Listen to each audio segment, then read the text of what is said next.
Hi friend, good morning. তো একটু ready হয়ে গেছে, যাবো একটা অনুষ্ঠান বাড়ি। তো যাবো মাসির বাড়ি। চলো, যে এটা রেডি হয়ে গেছে এটা করে। তো চলো। তো আমরা তো মোটামুটি রেডি হয়ে গেছি। আর এটা হলো আমার ছোট ভাস্তা, আর বৌদি মানে রেডি হচ্ছে, সেজন্য আমি বললাম চলো আমি তোমাকে রেডি করিয়ে দিই। হয়েছে, পকেটে হাত ঢুকাইতে হবে না। চলো, ওই যে টোটো চলে আসছে, টোটো চালায়, চলো জলদি से चलो। বৌদি হ্যাঁ আইছে, ওইছে বৌদি রেডি হচ্ছে, চলো চলো। বাড়ি থেকে বেরোচ্ছিলাম তো দেখলাম আমাদের কাছে কত খেজুর হয়েছে দেখো, কিন্তু আমার শ্বশুর বাড়িতে কিন্তু একটাও খেজুর নেই। কিন্তু বাড়িতে এখন ওগুলো পাকেনি, দুই একটা পাকছে আর কি, শুরু করেছে। শ্বশুর বাড়িতে এলে আর খেজুর খাওয়া হয় না। ভাবলাম কয়েকদিন আগেই যদি পাকতো তাহলে খেতে। বসো এখানে, বসো।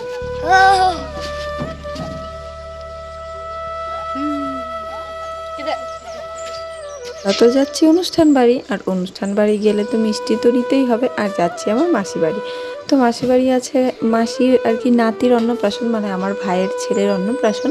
তো সেখানেই যাব। তো সবাই মিলে এখানে মিষ্টি নিচ্ছি, আর তার সাথে নেব ঠান্ডা আর কি, স্প্রাইট নিয়েছি। তো এখানে আমি আছি, দিদি আছে, আর ওটা বৌদি আছে। A few moments later. যাবো যেহেতু অন্নপ্রাশন বাড়ি, তাহলে তো খালি হাতে গেলে হবে না, তার জন্য গিফট নিতে হবে।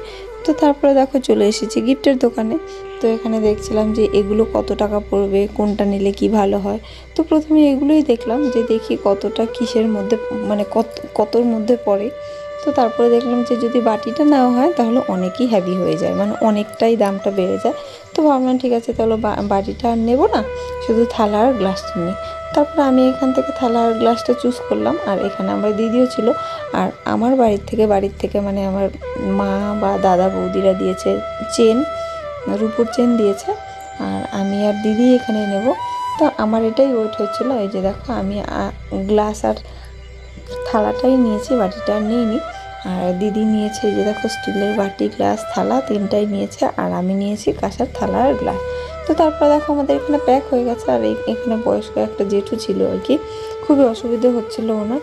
তো তারপরে আবার দেখো টোটোতে করে এখন বেরিয়ে পড়েছি আমরা মাসির বাড়ি যাওয়ার উদ্দেশ্যে।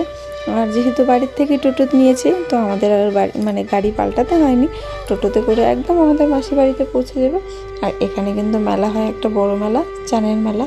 তো আমরা দেখো মাসির বাড়ি পৌঁছেও গেছি। আর ওই যে সামনে যাচ্ছে আমার বোন, তারপরে যে এখানে দেখলে এখনই এটা আমার মা যাচ্ছে, আর আমি যাচ্ছি। তারপরে আমার পেছনে পেছনে বৌদি, দিদি সবাই আছে আর কি।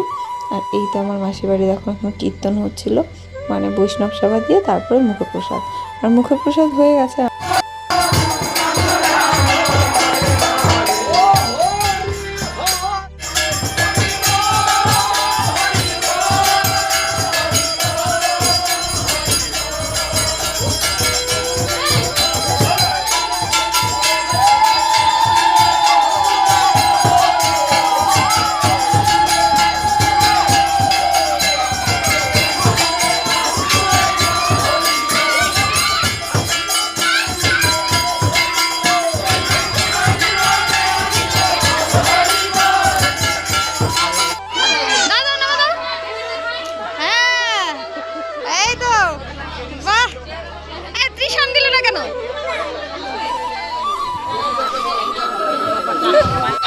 কীর্তন শেষ হয়ে গেছে, অনেকক্ষণই হয়ে গেল, আর বেশি মানুষ আসেনি।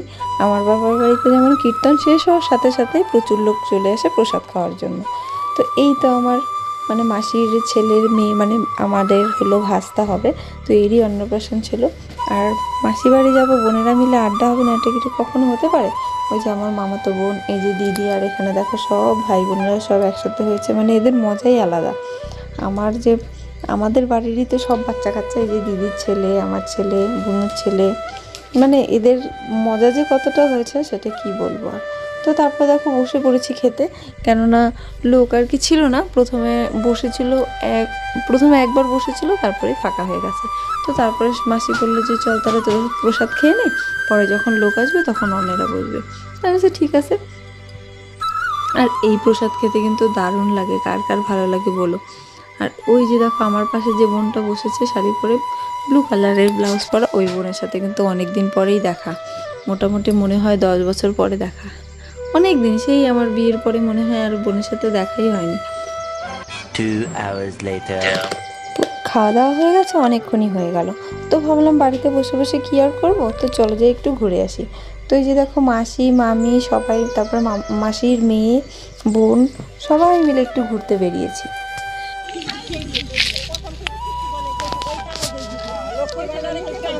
তুমি কি করো? তুমি কি করো? কি করো? আমি যখন ক্লাস 8-এ পড়ি, মানে 8-এর এক্সাম হয়ে গেছে, তখন কিন্তু আমি এই মাসি বাড়ি গিয়েই অনেক দিন ছিলাম। মাসির কোনো একটা অপারেশন হয়েছিল, তো জানি না সেটা কি অপারেশন, যেহেতু ছোটোই ছিলাম, তো সেই মাসি বাড়িতেই গেলাম। আর ওই যে ওখানে আমার ছোটো মাসি আছে, দিদি আছে, মামি আছে, মামাতো বোন আছে। আর এই যে এটা হলো আমার মাসির মেয়ের ছেলে আর কি, ভাগনা হয়। তো অনেক দিন পরে এদের সাথে দেখা, কি বলবো। তো আমরা তো বিকেলবেলা চলে আসতে চাইছিলাম, কিন্তু কি বলবো, সবার সাথে দেখা হওয়ার পরে মনেই হচ্ছিল না যে আর বাড়ি চলে আসি। আর রাত্রে এত মুষলধারে বৃষ্টি হয়েছে যে বেরোবো, যে টোটোতে করেই আসবো, কিন্তু সেই টোটো যে আমাদের আবার নিতে যাবে সেই সময়টা আর কি ছিলই না। প্রচুর বৃষ্টি, প্রচুর বৃষ্টি। তো সেই জন্য আমরা সবাই মিলে কিন্তু রাত্রে ওখানে ছিলাম। জামা কাপড় শুধু একটা নাইটি নিয়ে গেছিলাম, তবুও মানে ভাগ্য ভালো যে নিয়ে গেছিলাম। আর যদি না নিয়ে যেতাম কি যে অবস্থা হতো জানি না। তো সারাক্ষণ তো এক ড্রেস পরে থাকা যায় না, রাত্রেবেলা তো আর এই চুড়িদার পরেই ঘুমানো যায় না। আর যেহেতু ভেবেছিলাম চলে আসবো, মাও ওষুধ নেয়নি, মানে মারও খুব কষ্ট, মার। The next day later. পরের দিন দুপুরবেলা সবাই রেডি হয়ে গেছে, আর এই তো আমার মাসি, আর ওটা হলো মাসি তো ভাই, মানে যার ছেলের অন্নপ্রাশন সেই। চলো, আমাদের এবার ঘোরা শেষ হয়ে গেছে, এবার আমরা বেরিয়ে পড়লাম। তো চলো, ভিডিওটা কেমন লাগলো জানিও, ভালো লাগলে লাইক করো, কমেন্ট করো, সবাই সাবস্ক্রাইব করে দিও। তো চলো, বাই বাই।